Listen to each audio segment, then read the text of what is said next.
A very good day to you all. I am Dr. Larry T. Crudup, the pastor of... This month, we will converse with Dr. Ebony Gaffney as she talks with us about mental health and the need to let go of the stigma of having mental health conversations and finding resources.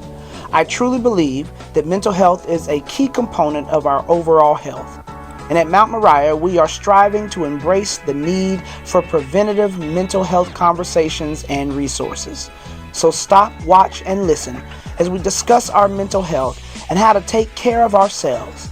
We hope that these conversations will help you in some way. Don't forget to like this video, share this video, and comment in the comments section below. Also, follow us here on Facebook and on our YouTube page for more soul-feeding content. Enjoy.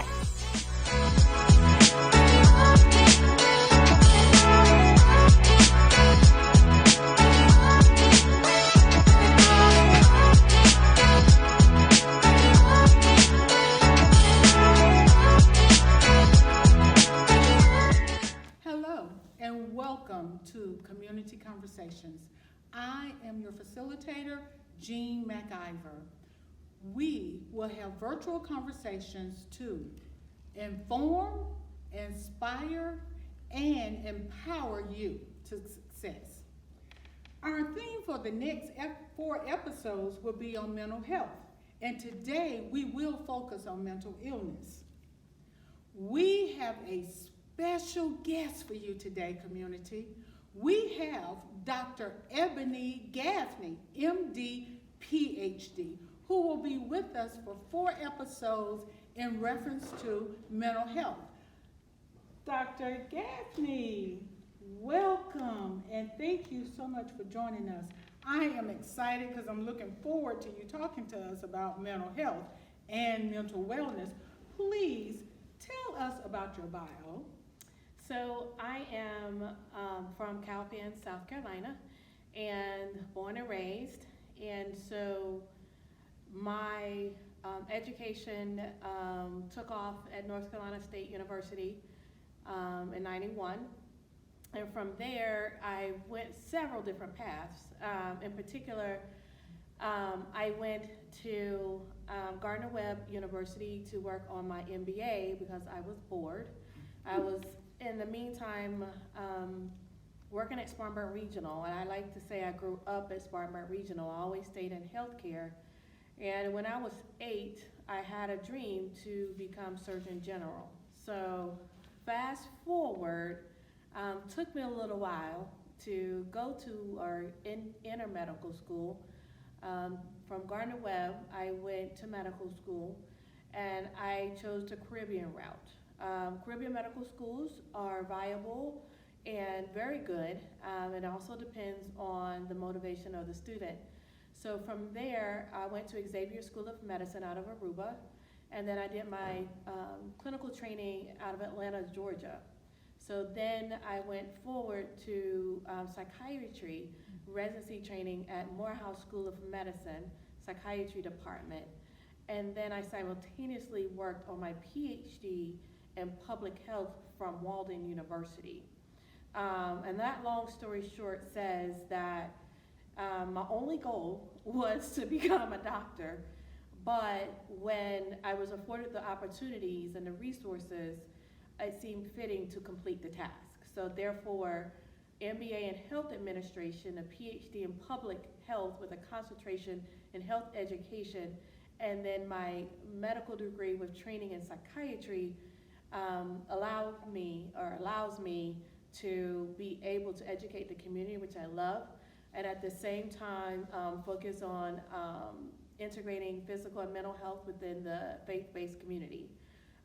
In the midst of all that, I became a minister in the middle of it all, and I'm married and I have 2 children, and I currently reside in Spartanburg, South Carolina. I've come back home, I've been home since 2020, so that's a little bit about me.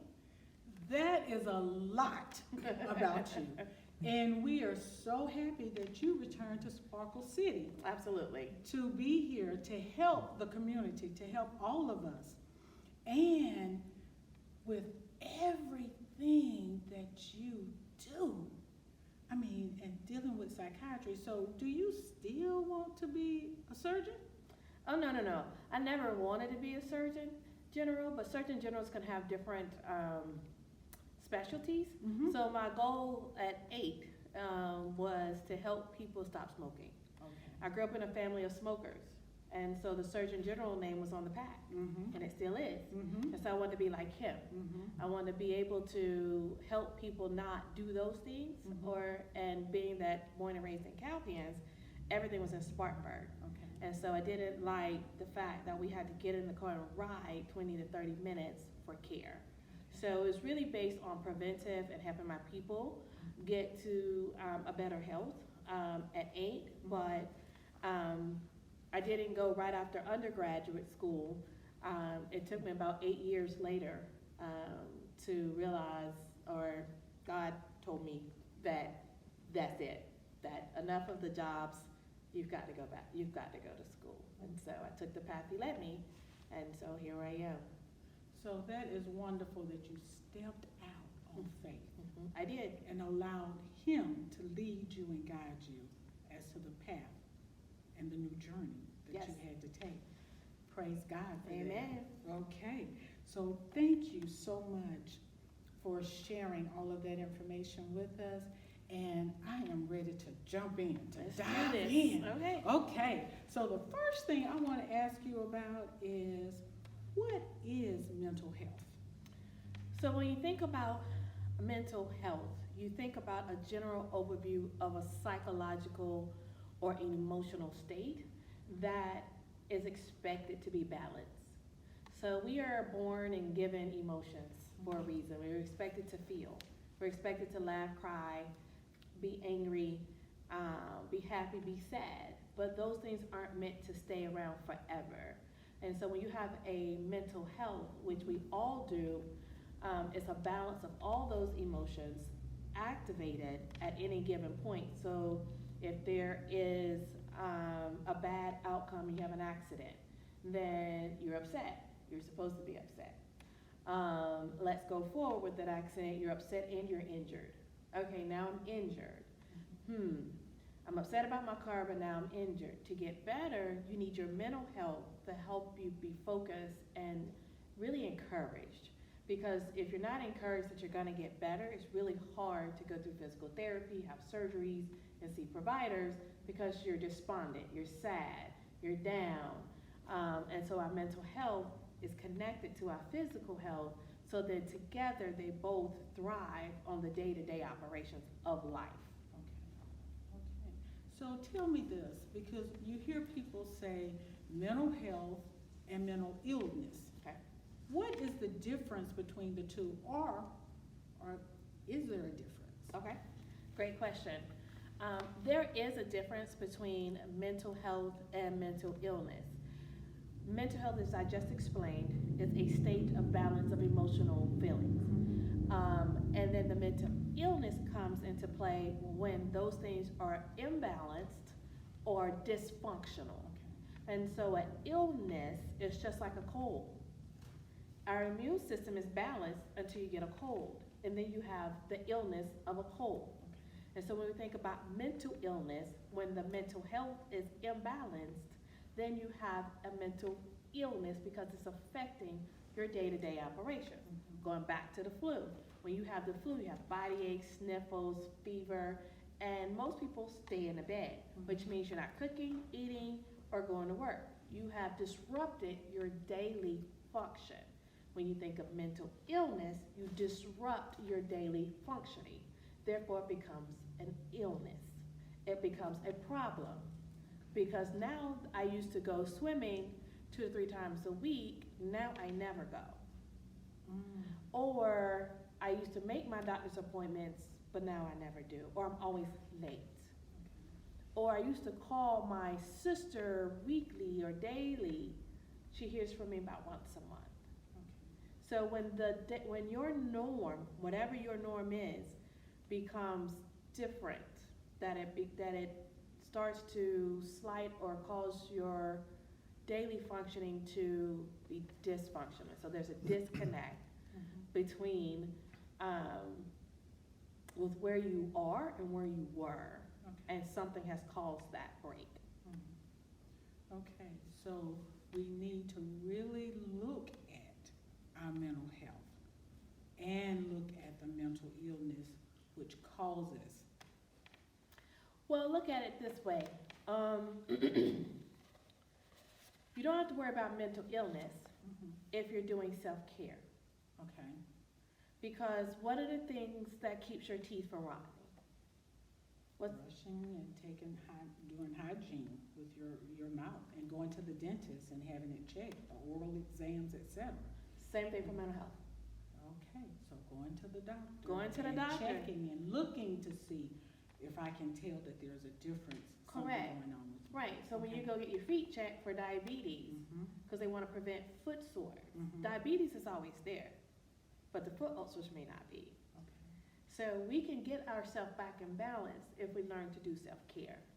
If we learn what the problem is or what the situation calls for. So there are opportunities or chances that we sometimes put ourselves in a state of dysfunction, but that it takes some insight or understanding to get us back to where we were if we're willing.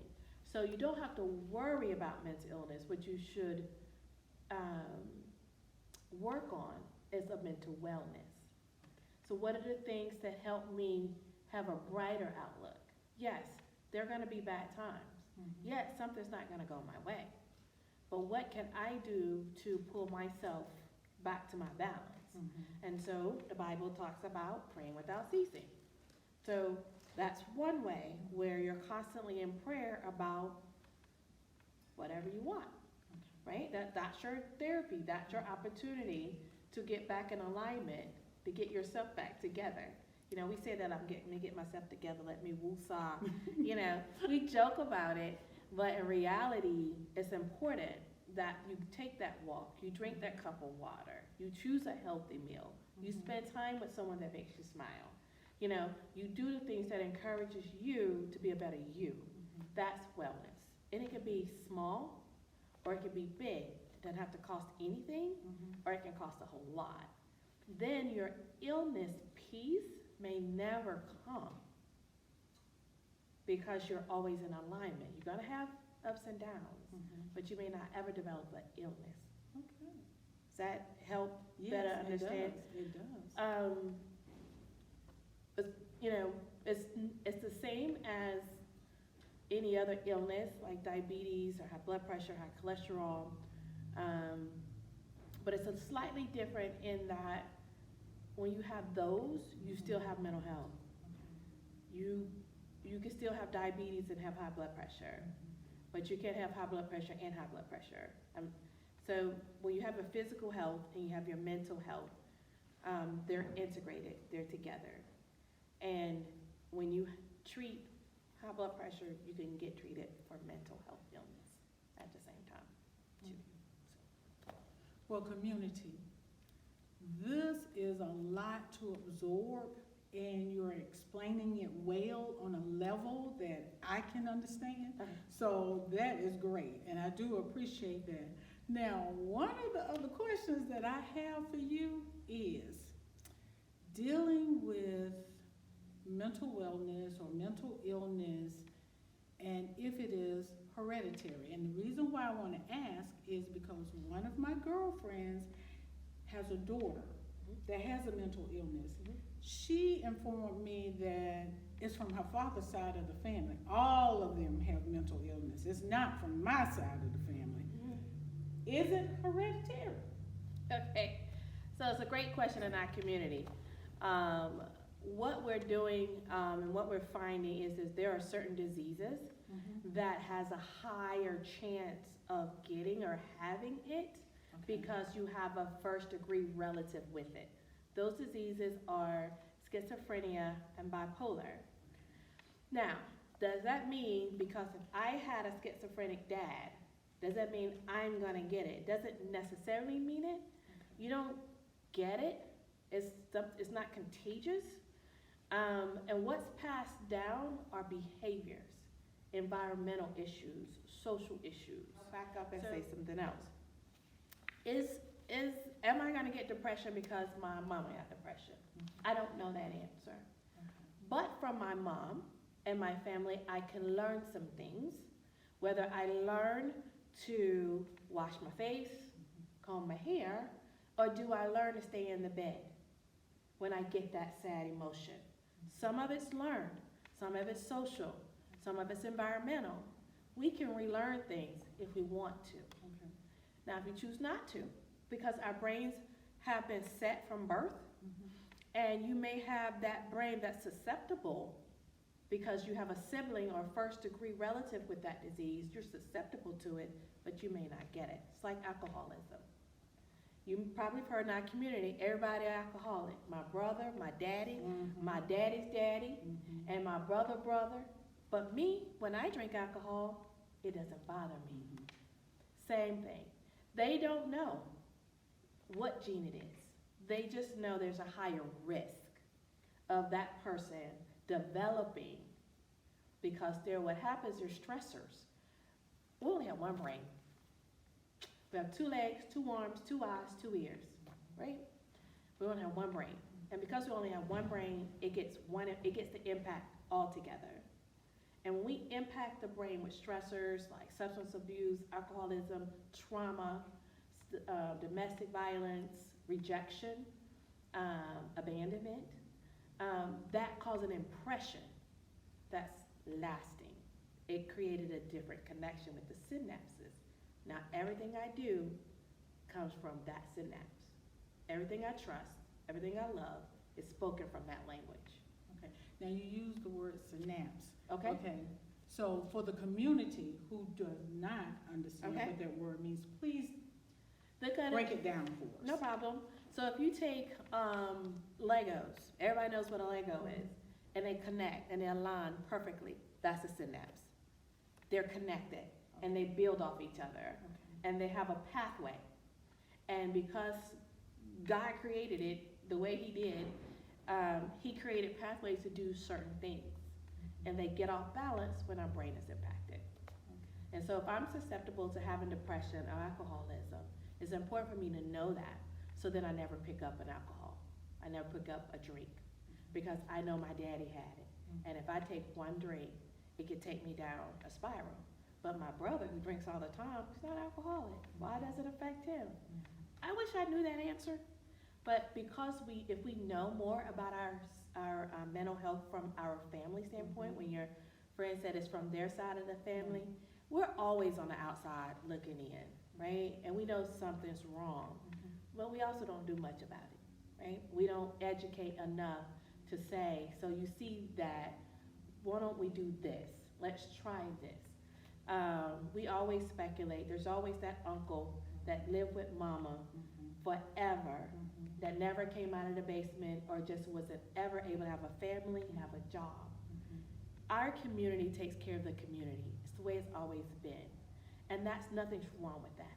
There's nothing wrong with the church doing what it's always been doing.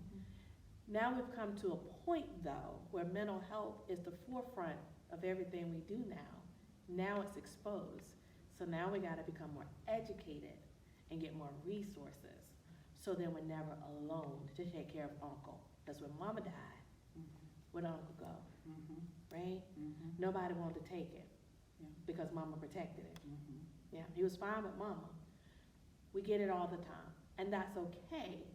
So then when we ask history and visits, it's really important. We even ask about strokes, seizure disorders, dementia. We ask about early deaths.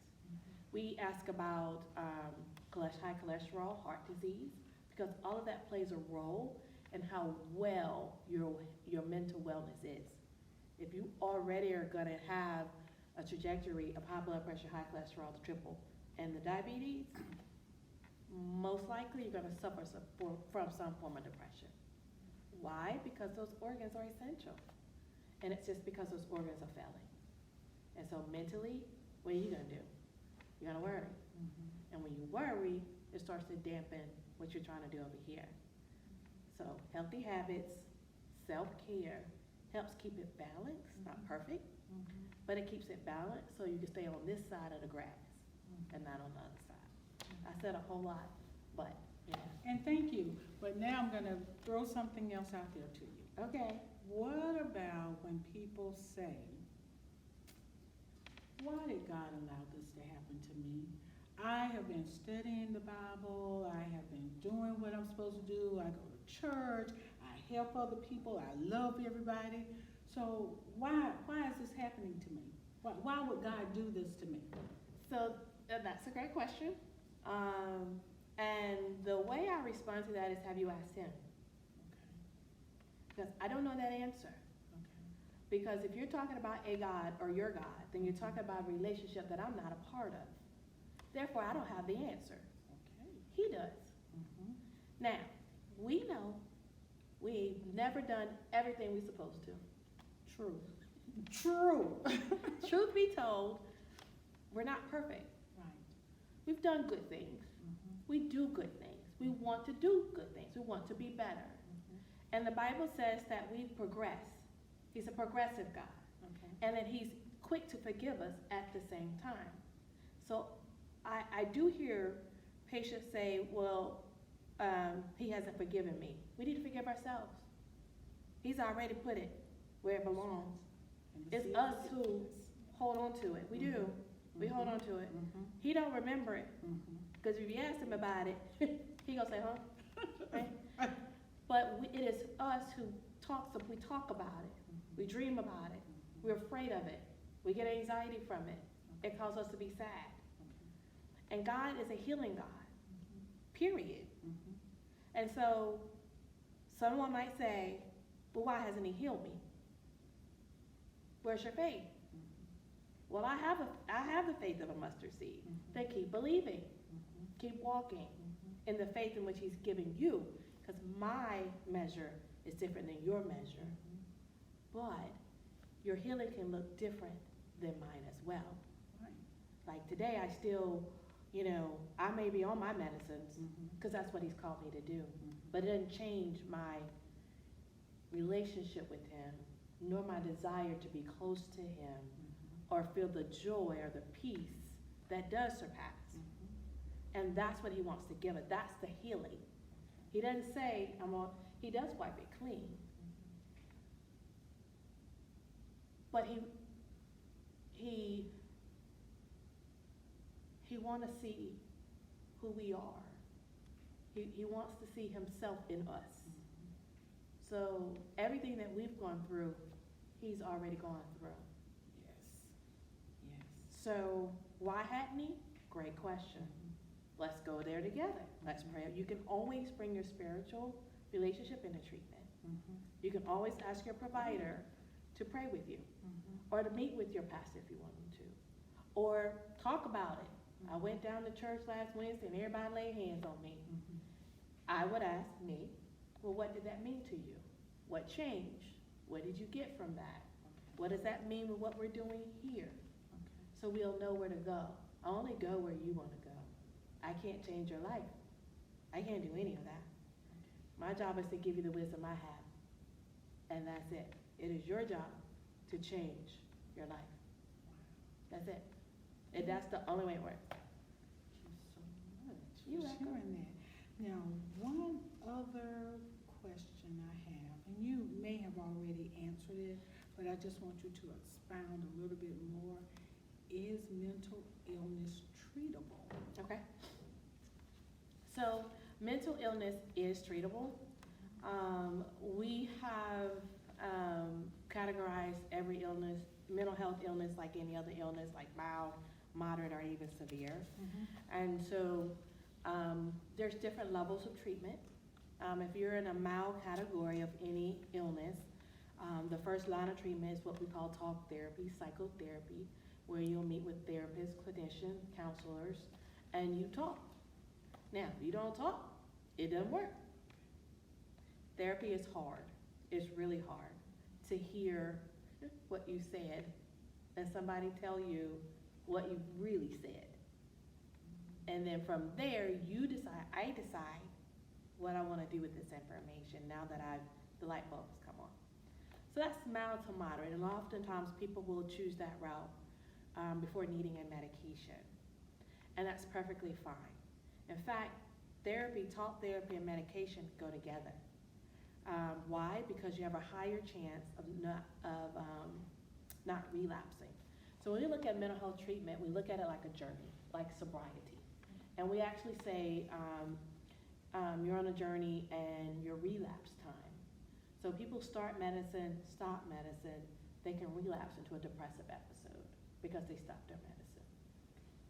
It's okay to stop medicine if you have things in place to help you stay where you're supposed to be. That's where you're supposed to be. So you have your mild diseases or severity, where you can start with psychotherapy, talk therapy, any age. Then when you progress it to moderate or severe, that also means your daily life has tremendously changed. And it's lasted at least a week or more. Not I had a bad weekend and then Monday we like to say people are bipolar because they were angry at 9 a.m. and then happy at 5. That, we have emotions for a reason. Okay. But when we look at moderate to severe illnesses, we look at it lasting longer than a week to 2 weeks, if not lifetime. And in that case, medication may be needed. It never changes you. It can. What it does, it slows down a lot of symptoms, so then you can do therapy. So then you can relax enough to talk to someone, or to sleep, or to not be so angry all the time, or fearful all the time. It's a bridge. I always tell people it's about 60% of you. Somebody else has got to do the work. Okay. You've got to help it. Okay. And you help it by even fresh foods is a form of therapy. Even exercise, worship, social gatherings, all of that is a form of treatment. You choose. You choose the thing that helps you or you believe will help you. And if you stick to it, it's helpful over time. It gets better over time. So mild to moderate therapy, moderate to severe, you can get medication and therapy. And what you want to do is stick to the plan as best as possible, where you're comfortable, and then look back and see where you come from. And that's how you know you've improved. All right, well, thank you so much for all of this information. And I know the community wants to know about the resources and some of the other scriptures or whatever you have to share with us and where to look for this information. Okay, so at the end of this clip, you'll be seeing, you will see information on local ways to get resources for mental health, learn more about it, as well as there'll be links to those web pages for you to find out more. I appreciate this opportunity to explain what it is, and that's it. Okay, well, it has been my pleasure to have this conversation with you today, and I would like to thank you on behalf of our pastor, Dr. Larry T. Crudup, and the Mount Moriah Baptist Church family for joining us and sharing your expertise, your knowledge, and your skills with the community. And to the community, please go to the website, Facebook, etc., to see the scriptures used, the QR codes, quotes, and other references and resources used in previous and current episodes. We want to thank you for the opportunity for allowing us to come into your homes and discuss our concerns. If you or a loved one have been affected by anything you heard today, please reach out to the church community or a professional of your choice to talk about it. You may also call the crisis hotline at any time. Call 211 or text HELP to 211. They also have a website, which is sc211.org. This service is free and is available in multiple languages. Please join us the next time for community conversations where you will be informed, inspired, and empowered to be successful. Thank you. You're welcome.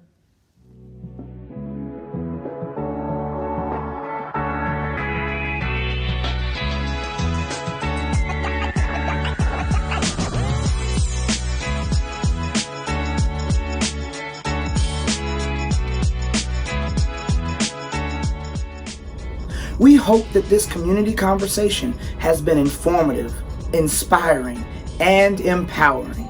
If it has, we ask that you please like, share, and comment on this video. We also invite you to like and follow our Facebook and YouTube channels for more soul-feeding content. We'll see you next time for our community conversation.